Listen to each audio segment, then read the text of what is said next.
Good morning, friends and business leaders. Hello, and welcome to today's webinar Understanding Healthcare Business Process. It gives me great pleasure to extend to you all a very warm welcome on behalf of the event organizers, 21st Century Informatics. My name is Dr. Neha Shah, your host. It is an opportune time to renew contacts and discuss problems of mutual interest with delegates from all over the globe. Before we start, let's take a moment to ensure that everyone is ready and familiar with the webinar control panel. First, you should have a control panel on the right side of your screen.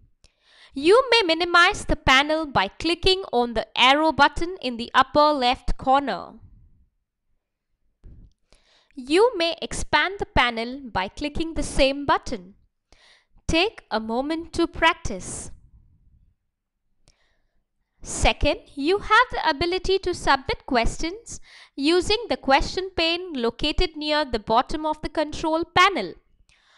Throughout our presentation, we encourage you to interact with our speaker by typing in questions using the question pane. We will be answering the questions after the end of the session in your mailbox. Let me take the privilege to introduce our today's speaker, Mr. Rajiv Tatkar. Mr. Rajiv Tatkar has been an IIT IIM graduate. He is the principal consultant primarily responsible for business support, data analysis and business process improvement in the area of his work in hospital management system and electronic medical record, and has been instrumental in providing solutions for hospital management information system and business process improvement for private and public sector hospitals and institutions for core areas of management. He has been involved for the past over 32 years in the fields of healthcare informatics, project management, and business process improvement. Today's session is aimed at improving your understanding on healthcare, business process, and its impact on stakeholders in the business process by handling complexity in healthcare process. The session will change your outlook to running the business. You will understand the constraints in business process improvement and will force you to understand the customer and the service provider standpoint. Additionally, it will revitalize you to bring a change in the foundation for business process improvement and healthcare where the need is. So, let's get started. Thank you, Neha. We now begin the second webinar in this series with a small introduction about healthcare business processes. We look at what are the core business processes, the stakeholders in the healthcare process, that is, those who interact with the core business processes. We look at this concept of the voice of the customer versus the voice of the process, something which is crucial to understanding what are the changes that you need to make in improving business processes.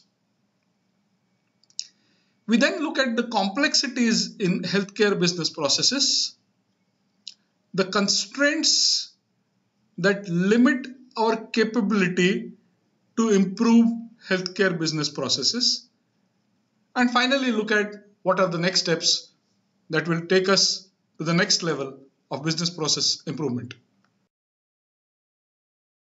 In understanding healthcare business processes, it is important to know what is it that differentiates healthcare business processes from business processes in other service organizations. There are 6 areas where there are differences between healthcare and other organizations. And these differences are very fundamental. The first, the nature of the service itself. Services provided by most other services organizations are sought after. Like, for example, a transport company, a telephone company. Their services are something that the customer really wants to use. In the case of healthcare, he has to avail of the service largely out of a compulsion rather than a desire for getting the service. Second, charges for the service. Most services are contracted by the customer, and the service provider organization will charge them the same charges no matter what time of the day, no matter what time of the year. On the other hand, healthcare services for the same customer, for the same service, can be charged at different rates at different times. Number 3, outcome of the service. Services provided by other organizations will have a definite outcome. You take a car which is badly damaged in an accident to a workshop, and at a given price, they will give you the car in the same original condition with a certain kind of guarantee as well. The same can't be said about healthcare.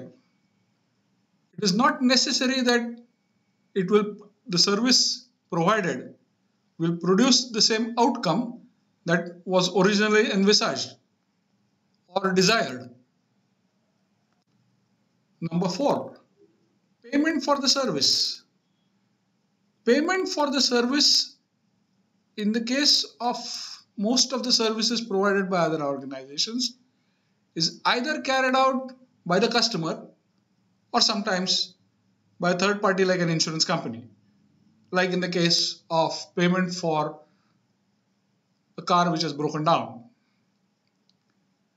On the other hand, the service that is provided by healthcare is paid for by other organizations, philanthropists, insurance companies, employer organizations, the patient or his relatives,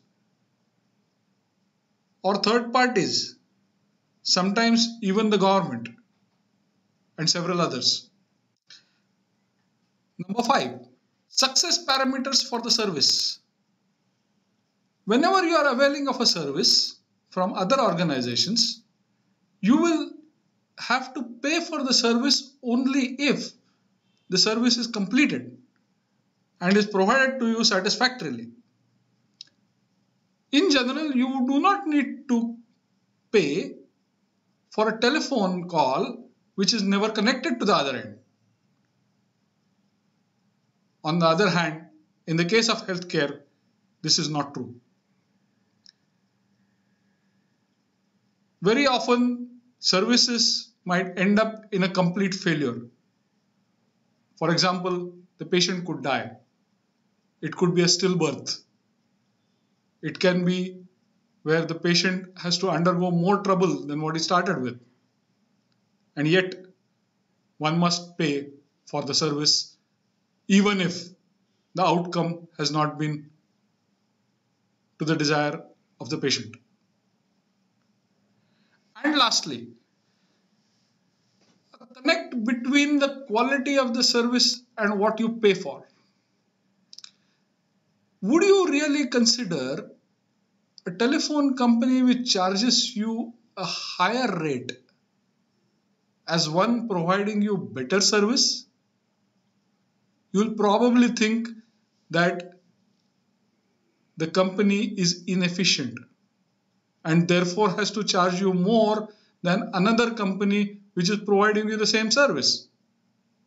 But on the other hand, in the case of healthcare, if they charge you more for the same service, it's very often equated with better quality, though it may not necessarily be true. Healthcare services have a wide variety of business processes, and we will look at these in a short while. Primarily, it has 3 dimensions. One, the service dimension. The second, the workflow dimension, and the third one, the payment dimension.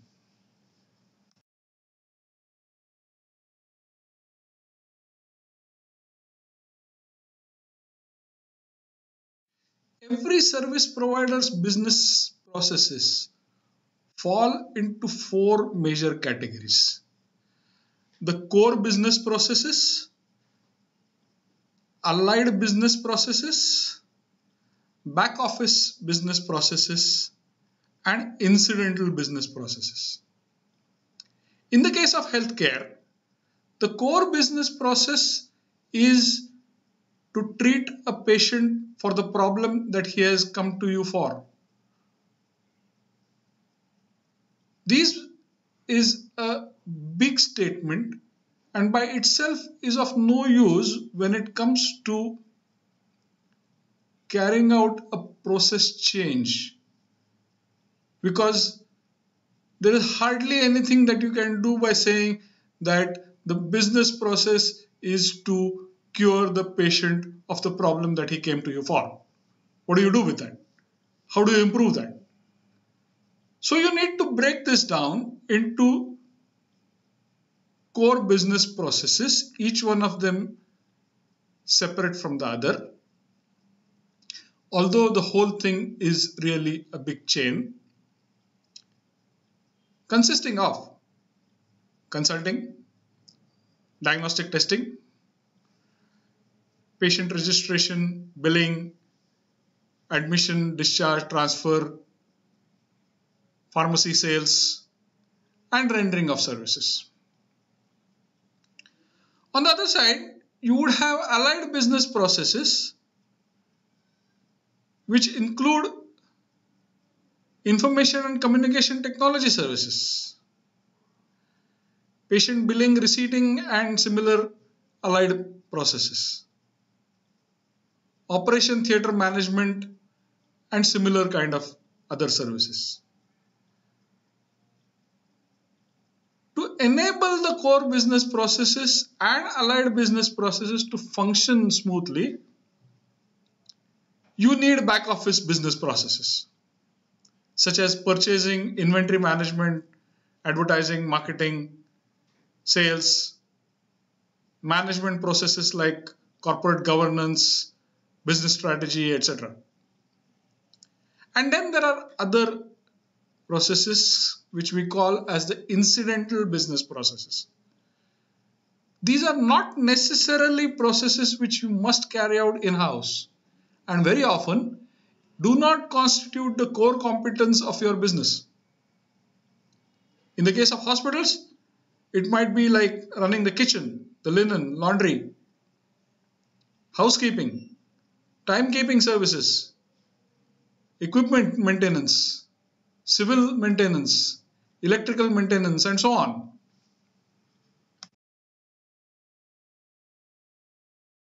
So who are the stakeholders in the healthcare business process? These are the people who interact with various processes that were mentioned earlier. The most important, the patient, who is also the service recipient.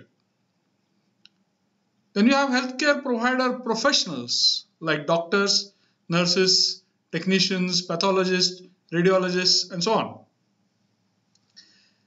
All these work under some kind of a healthcare service provider organization, such as hospitals, clinics, pharmacies, diagnostic centers, and so on. There are allied people associated in providing the healthcare business process, and these are those who provide materials such as medicines, drugs, consumables, surgical implants, and so on, and other services which are also essential for running the organization.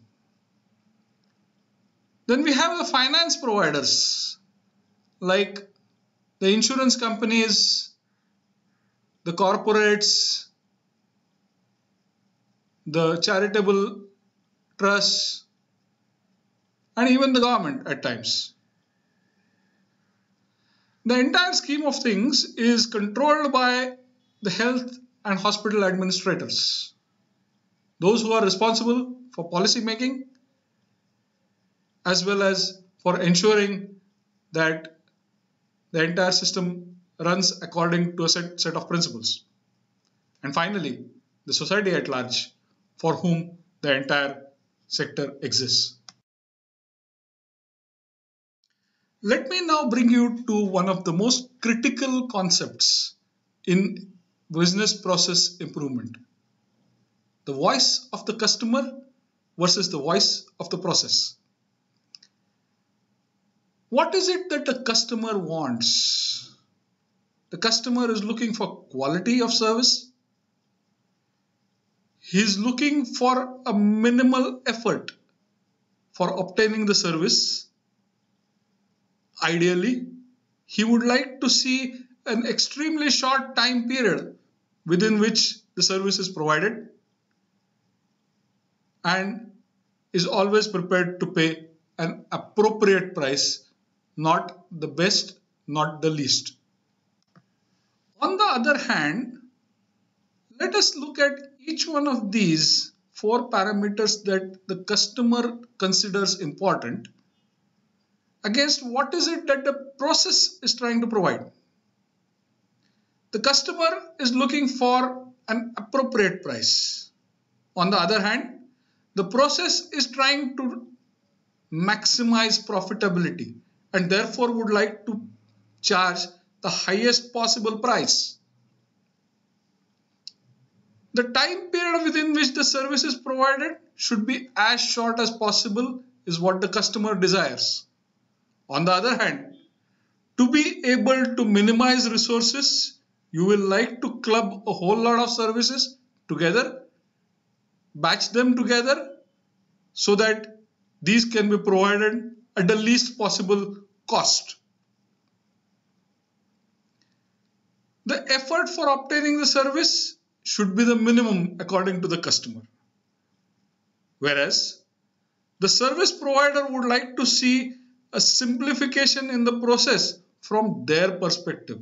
So, if the patient has to pay for the service at one place, go and take the service at another place, to collect the final reports from a third place, and finally see the doctor in his clinic at a fourth place, this is very convenient for the service provider, but not convenient for the patient.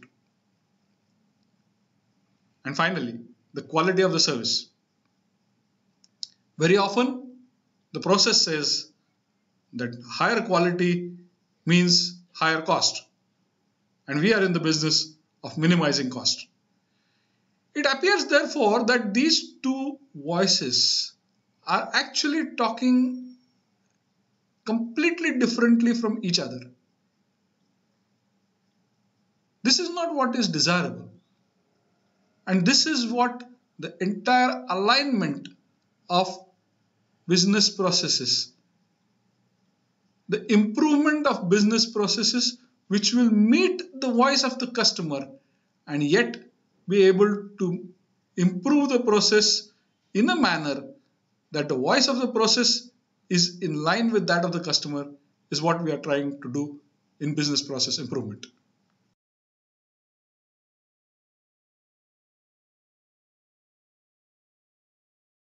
Most people like to believe that healthcare systems are extremely complex. In the executive summary of a document called Connecting for Health, this is what Microsoft had to say, and I quote, "Healthcare systems are extremely complex.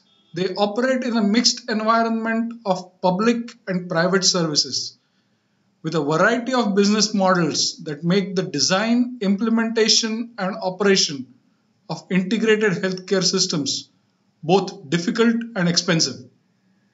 Information technology for healthcare has developed around independent entities and functions that are not coordinated. Government agencies, hospitals, clinics, laboratories, doctors' offices, and insurance companies have all invested in information technology to organize and expedite work, Yet, each entity tends to implement its own processes and delivery channels. Patients, who are the end consumers of healthcare services, must deal with several departments that have no apparent commonality in the way they work or appear to the patient. Each takes its own approach to controlling information flow and access, such as keeping an individual's data. To an outsider, complexity in healthcare appears in three different areas. First is the complexities in administrative processes, starting right from the time the patient needs to be registered at the hospital to going through various steps in the treatment process, going through billing and other processes. All these seem to be extremely complex. For the doctors and those who provide the services, treatment processes are equally complex. They do not seem to have a very definite way of arriving at a conclusion. There isn't really a single treatment system given a set of initial parameters and conditions. The third is complexities in workflows. The same set of activities are carried out differently in each hospital or in each clinic for that matter, for reasons which are best known to that hospital or clinic. To treat everything as complex really makes it very difficult to make any improvement. But essentially, there are two different types of complexities in the first place. The first is known as process complexity, the other one called detail complexity. Let me tell you what the difference is like. The process complexity is where you have a set of parameters, and if the same set of parameters were to appear in another case, you may not have the same result. Take an example. The patient comes to you with a set of conditions: headache, fever, and something like that. And you arrive at a conclusion regarding the diagnosis. Another patient with exactly the same symptoms, and your diagnosis could be very different. There are, of course, reasons why the diagnosis is different, but this is process complexity. On the other hand, you have something called detail complexity. The most common place where it appears in the case of hospitals is when it comes to billing. Each patient, depending upon what category he belongs to, for example, he might be covered by insurance, or he might be paying for the services himself, or might be paid by his company, or any different ways in which a patient might be paying for the services, is charged differently. Depending upon the age of the patient, a geriatric patient might be given a discount which is not available to the others. You might have a patient who is coming for the same problem for the third time, and therefore you charge him a lower rate than a patient who comes in the first time. The hospital might even have a policy of charging differently for males and females. So there could potentially be several parameters based on which finally what is billed to the patient is decided. But this is not process complexity, because given the same set of parameters for two different patients, the bill would be exactly the same. This kind of complexity is called detail complexity. And in most cases in healthcare processes, it is detail complexity and not process complexity. Very often, the The biggest complexity in healthcare processes lies in policies. And the reason for this is that policies are something which is beyond the control of most people and therefore believed to be both a process and a detailed complexity. In reality, it is neither. In reality, it is the simplest thing to control. So, what are the constraints to healthcare business process improvement? You ask almost any person, what is it that is constraining him from doing better?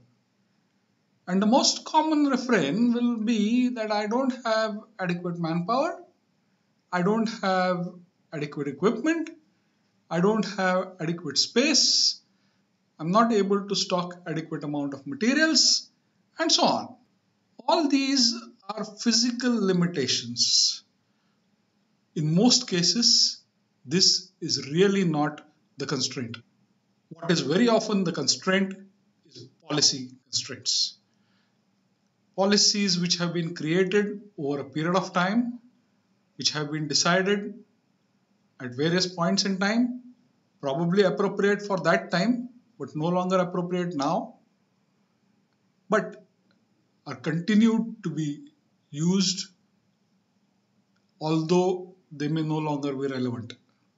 If there is one single constraint on which I would place my finger, which restricts you from improving business processes, it is policy constraints. Very often people think of these constraints as being controllable and uncontrollable. Policy constraints are very often treated as if God-given or something which cannot be changed, something on which you have no control. But believe me, these are the most controllable elements that you can have in improving your healthcare processes.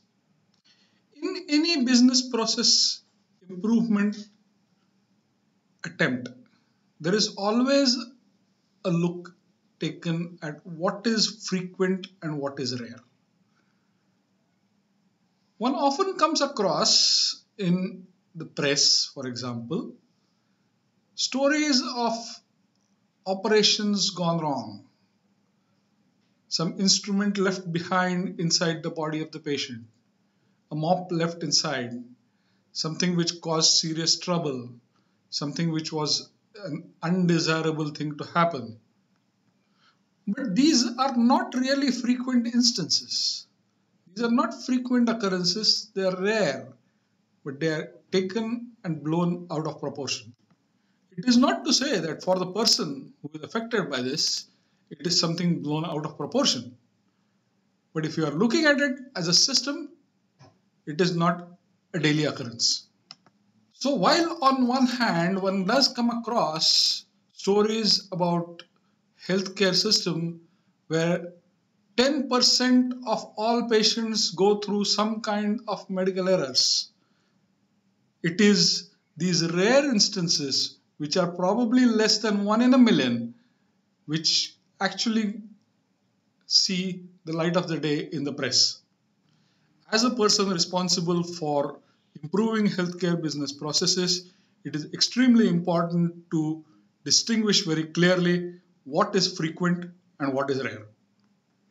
In improving healthcare business processes, one must also understand that applying the Pareto principle, that is, what is A class, what is B class, and what is C class, something which is most important, something which is not so important, and something which is the least important, is not something which is very easy to apply to healthcare. Very often, you have a complicated case which you treat with the utmost of care and the patient dies. You have another case where the patient came to you with a routine fever, something which looked normal, nothing very big, and then in 2 weeks' time, the patient comes to you with a big complication.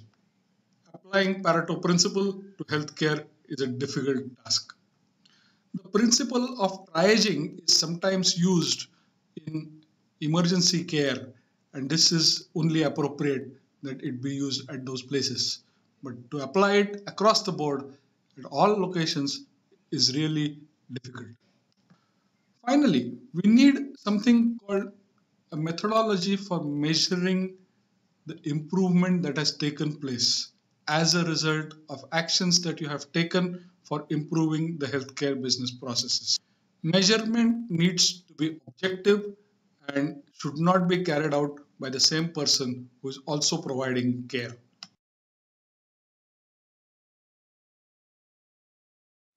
So, is there a logical way to carry out these improvements? Well, yes, of course, because we have definite tools and techniques available by which you can carry out these improvements. No, because it really depends upon you to how you use these tools and techniques for the effect that it is supposed to produce. And maybe, well, it will require you to go beyond merely using tools to be able to handle human relations, to be able to handle different kinds of complexities, different methods of working, which will finally lead you to an improvement. We look at each one of these and more in our next webinars. On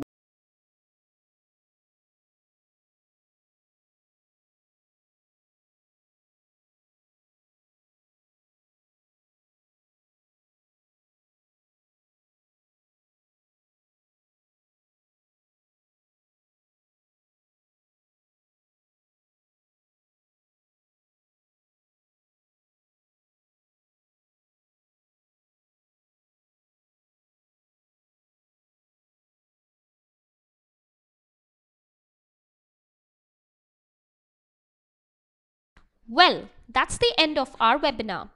Thank you to our speakers for their time and willingness to share their information and experience. A special thanks to all of you who participated. We are glad you could join us and hope this session was helpful for you. You will be receiving an email that will alert you to the on-demand status of today's event so that you can review any material you missed or simply want to go all over again. On behalf of our guest, Mr. Rajiv Tatkar, as well as the folks at 21st Century Informatics, myself, Dr. Neha, would like to wish you a good day. Thank you for joining us and taking the time to view the presentation. We look forward to see you during our next webinar, Business Process Improvement in Healthcare, What is Possible, on 15th December 2014.